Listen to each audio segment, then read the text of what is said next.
Встречают гостей по всем семейным традициям, с песней и в народных костюмах. На столе национальные блюда, приготовленные по старинным рецептам. Фестиваль «Эхо веков» в истории семьи собрал участников со всего Татарстана. С ними знакомится Рустам Минниханов. Здравствуйте, гости дорогие! Генеалогическое древо семьи Лозовых-Ярцевых насчитывает 10 поколений и почти 700 имен. У них самая интересная география. Члены семьи живут по всему миру, от Сан-Франциско до Рейкьявика, но большинство в Казани. Нужно чаще общаться, наверное. Мы стараемся это делать. Даже на сегодняшний день, несмотря на то, что члены нашей семьи живут в 27 разных городах мира, мы общаемся, делаем это с удовольствием, поэтому нам, наверное, удается сохранить память о наших предках. Хранят память и традиции в семье Абдурахмановых из Ютазов. Их род берет начало в Дагестане. Прадед Магомед стал жертвой сталинских репрессий и был сослан в Ютазинский район, где и познакомился с женой Фаридой. Семейная реликвия – папаха, которая передается по мужской линии уже 7 поколений. Мы нашли 7 поколений, 122 члена семьи. Но мы на этом не останавливаемся. У нас очень много родственников в Дагестане.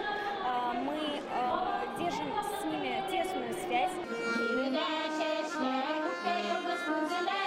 Есть свои особенности у семьи Ахмедзяновых из Заинска. Фамильный знак, похожий на куриную лапку, большая гордость и часть истории 10 поколений.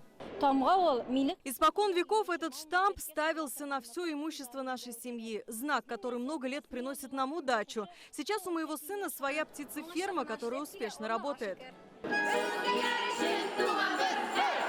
В их доме не утихает музыка и всегда звучит детский смех. Это большая семья Хантимировых из Сабов. Но владеют они виртуозно не только музыкальными, но и строительными инструментами. Создавать новое и укреплять былое – их семейная традиция. Первый самым мастером был Хантимир Бабай. Все время работал на колхозе, механизатором и обычным рабочим. У нас есть свои мастера, которые строят красивые дома и делают мосты. Бережет историю для будущих поколений семья Гарафутдиновых из Кайбец. Они помнят историю предков в 11-м колене. Их роду принадлежат корни знаменитой оперной певицы Галии Кайбецкой. У деда Даяна было 6 сыновей.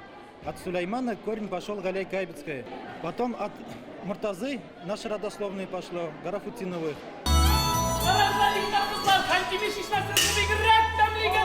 Об истории и своих традициях семьи-финалисты рассказывают уже на сцене Камаловского театра. Рустам Минниханов отметил, важно сохранить память и донести ее до будущих поколений.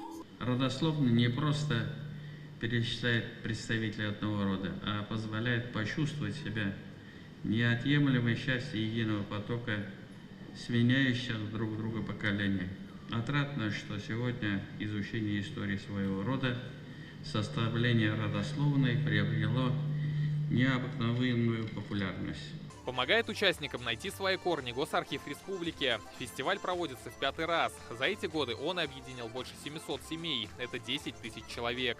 Уважаемые семьи, хочу поблагодарить вас всех за участие в нашем фестивале. И каждый из вас внес неоценимую частичку, вклад в историю, во-первых, фестиваля, а во-вторых, и в историю своей семьи. Сохраняйте самые яркие и красивые традиции, обычаи своих бабушек, дедушек и родителей. На сцену приглашаются члены семьи, а также глава района. Победителем стала семья Хантимировых из Сабинского района. Они получили денежный приз – 150 тысяч рублей. Семья Андреевых из Аксубаева заняла 2-е место. 3-е у казанской семьи Лозовых-Ярцевых. Рамиль Галиуллин, Алмаз Зейдинов, ТНВ, Казань.